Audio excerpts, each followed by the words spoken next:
দেখছেন? দেখছি এই কলকাতার ব্যাপার স্যাপার শুনে আপনার মুখে আমাদের হয়ে গেছে। আমাদের দৌড়তেই ঈশ্বর দিয়ে অবধি।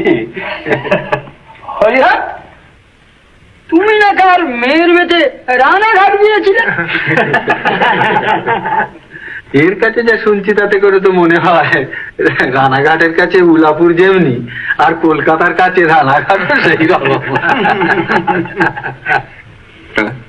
আপনার পক্ষে বোধ করি পল্লীগ্রামে বাস করাটা খুবই কষ্টকর। অবশ্যই আমার আবার একটু কবিতা টবিতা লেখার বাতিক আছে, তাই এই নিরিবিলিটা অত খারাপ লাগে না।